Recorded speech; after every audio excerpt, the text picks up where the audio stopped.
صبح کا وقت ہے، آنکھ بھی کھلی ہے، کوئی اذان کی آواز بھی کان میں آئی ہے، آپ کا نفس کہتا ہے ابھی سو جی۔ آپ نے اپنی چادر یا کمبل کو درست کیا اور کروٹ لی اور سو گئے۔ یہ کیا ہے؟ آپ نے کس کا حکم پیچھے پھینکا اور کس کا حکم مانا؟ اللہ کے حکم کو پیچھے پھینک دیا، نفس کے حکم کو آگے رکھا۔ یہ شرک، اس شرک کو جاننے والے بہت کم ہیں۔ مولانا روم نے خوب کہا تھا، نفس ماں ہم کم ترس فرعون نیست لیکن ایراعون نیست۔ میرا نفس بھی فرعون سے کم نہیں ہے۔ فرعون نے کہا تھا نا، الیس لی ملک مصر وہذہ الانہار تجری من تحتی، کیا اس ملک مصر کی حکومت میری نہیں ہے؟ اور سارا جو یہ آب پاشی کا نظام ہے، انہار کا نظام ہے، وہ میرے کنٹرول میں نہیں ہے؟ جس کا چاہوں موگا کھلا رکھوں، جس کا چاہوں بند کر دوں۔ یہ تھا خدائی کا دعویٰ، انا ربکم الاعلی۔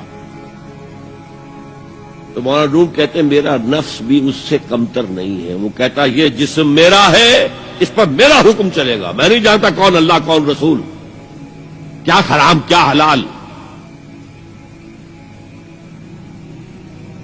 تو فرعون سے کم تو نہیں ہے میرا نفس، لیکن ایراعون اس کی بہت مدد تھی، فوج تھی، لاؤ لشکر تھا، تو اس نے زبان سے بھی کہہ دیا کھل کر انا ربکم الاعلی۔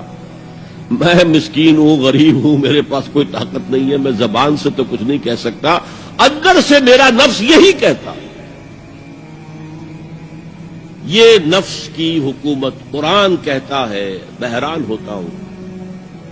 دو جگہ یہ مضمون آیا ہے، ارأیت من اتخذ الہہ ہواہ افانت تکون علیہ وکیلا۔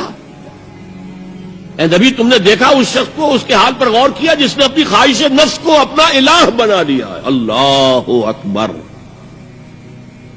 الہ، لا الہ الا اللہ، کلمہ توحید کا مرکزی لفظ یہاں آ رہا ہے، من اتخذ الہہ ہواہ، جس نے اپنی خواہش نفس کو اپنا معبود بنا لیا، الہ بنا لیا۔ افانت تکون علیہ وکیلا، کیا آپ ایسے شخص کی کوئی ذمہ داری لے سکتے ہیں؟ سود حرام ہوا کرے جی، حرام ورام، ہمارا دھندا جو ہے وہ آگے بڑھ نہیں سکتا۔ تو اللہ کے حکم کو پیچھے ڈالا، نفس کے تقاضے کو آگے رکھا۔ کون معبود ہے آپ کا؟ نام عبداللہ رکھیے، نام عبد الرحمان رکھیے، ہے عبد النفس، نفس کے بندے، نفس کے غلام۔ پوچھا گیا ایو الہجرت افضل ہو یا رسول اللہ، اے اللہ کے رسول بتائیے سب سے اعلیٰ ہجرت کون سی ہے، افضل؟ فرمایا ان تہجر ما کرہ ربک، ہر اس چیز کو چھوڑ دو جو تمہارے رب کو پسند نہیں۔ آج رات ہی سے آپ ہجرت شروع کر سکتے ہیں۔ جائزہ لیجئے کیا کیا چیزیں میری زندگی میں خلاف شریعت ہے، تو اللہ کو ناپسند ہے، فیصلہ کیجئے کہ آج کے بعد نہیں ہوگی۔ ہجرت شروع ہو گئی، افضل الہجرہ، سب سے افضل ہجرت شروع ہو گئی۔ المجاہد من جاہد نفسہ، جہاد تو یہاں سے شروع ہو گیا، اپنے نفس کے خلاف جہاد کرنا۔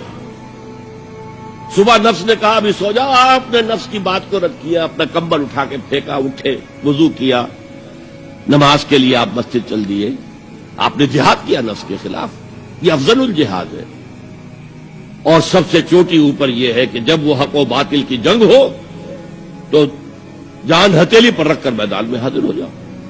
افرأیت من اتخذ الہہ ہواہ افانت تکون علیہ وکیلا، کیا تم نے غور کیا اس شخص کی حالت پر جس نے اپنی خواہش نفس کو اپنا معبود بنا لیا، الہ بنا لیا، کہہ رہا ہے لا الہ الا اللہ، لا الہ الا اللہ، لیکن الہ تو اس کا لفظ ہے۔ اب اس کو انتہا پر لے جائیے۔ عہد حاضر کا سب سے بڑا شرک، سب سے بڑا شرک، سب سے بڑا شرک عوامی حاکمیت کا تصور ہے۔ حاکم اللہ کے سوا کوئی نہیں، ان الحکم الا للہ۔ ظاہر بات ہے فرعون نے اگر دعویٰ کیا تھا میں تمہارا خدا ہوں، انا ربکم الاعلی، تو کیا اس کا مطلب یہ تھا کائنات میں نے پیدا کی ہے، تمہیں میں نے پیدا کیا؟ ذرا سوچیے، کیا وہ بزرگ موجود نہیں ہوں گے جنہوں نے اسے دیکھا ہو کہ آج اس کی ولادت ہوئی تھی، کل اس کی کوئی اور سیری بنی ہوئی تھی؟ یہ کیسے دعویٰ کیا تھا؟ میرا حکم چلے گا، میں نہیں جانتا الیس لی ملک مصر، مصر کی حکومت میری ہے کہ نہیں؟ یہ دعویٰ تھا، یہ خدائی کا دعویٰ ہے۔